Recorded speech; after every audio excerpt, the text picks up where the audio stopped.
Hi, I'm nutritionist Dr. Mike Roussel. Now, if you're trying to eat healthy and lose weight, sometimes there can be food choices that really confuse you. Should you eat beef or chicken? Is it flax seeds or chia seeds? Can you take a fish oil supplement or do you need to eat fish? Is plant-based milk just as good as regular milk? How do you make these food choices?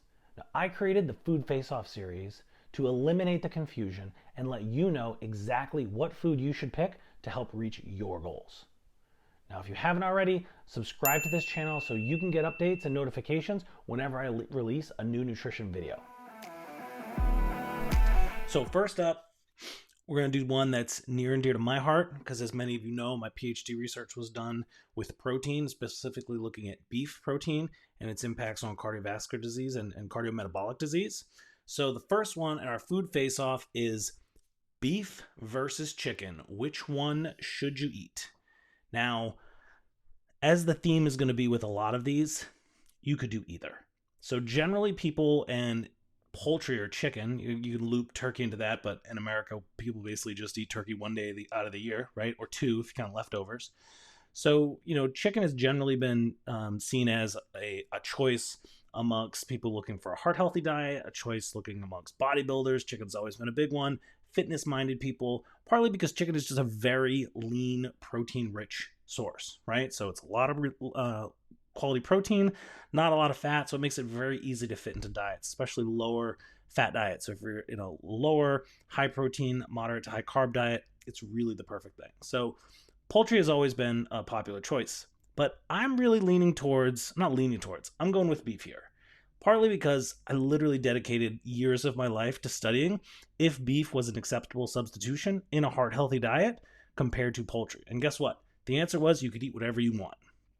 And there were about 2 other clinical trials prior to the one that I ran, and the one that I did had a subsequent trial that also showed similar findings. But the 2 trials prior to that also found if you substituted beef or poultry, you get the same results. So in the end, it's eat what you want. And what I find is people generally prefer to eat beef over chicken. I kind of chickened myself out in a large, probably earlier in my life. I was hardcore chicken and broccoli, right? Chicken and vegetables. So especially chicken breasts. I have a hard time eating chicken breasts personally because they generally lack the flavor that I get from beef. I'll do chicken thighs more often than that. But, it really comes down to what do you want? What do you want to eat? And then if you look at also the lean factor, so back, it was years ago now, right? When I was doing my PhD work, there were 29 cuts of beef that met the USDA criteria for lean.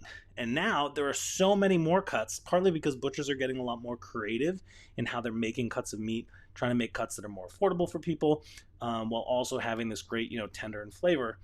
And so there are more lean cuts than you can count. Generally, when you go to the meat case at the supermarket, almost all the cuts you're going to see there qualify as lean.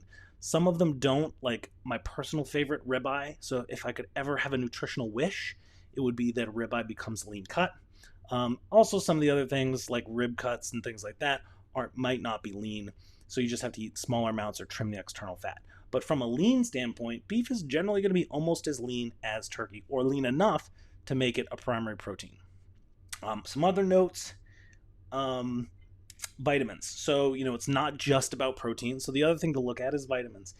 Chicken is higher in a handful of B vitamins like thiamine and riboflavin, and beef is higher in B vitamins like vitamin B12 and folic acid. Beef also has about 2x the iron compared to chicken, and it also has zinc. So if you look at folic acid or folate, iron, protein, and the iron is a heme iron. Well, same thing with chicken, it's also a heme iron.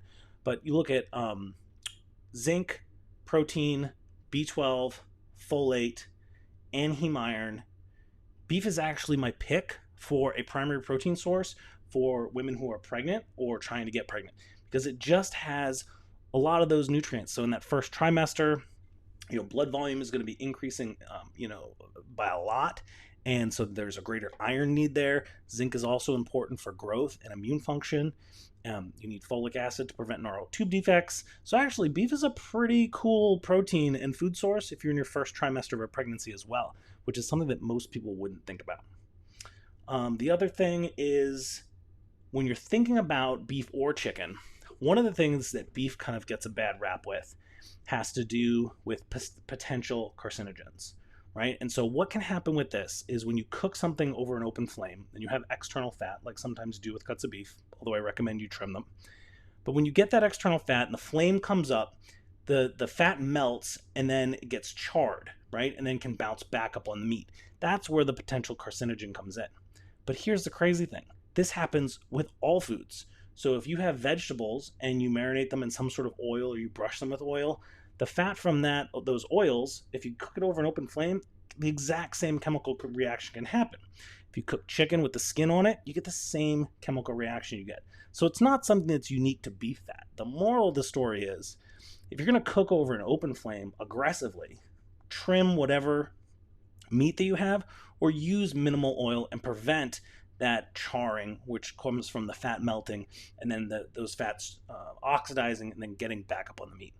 Research also shows that if you use herbs and spices, which you should anyway, because if you have a vested interest in delicious food, use herbs and spices, and actually the antioxidants in those herbs and spices like oregano and rosemary can actually help reduce the formation of these pro-carcinogenic compounds.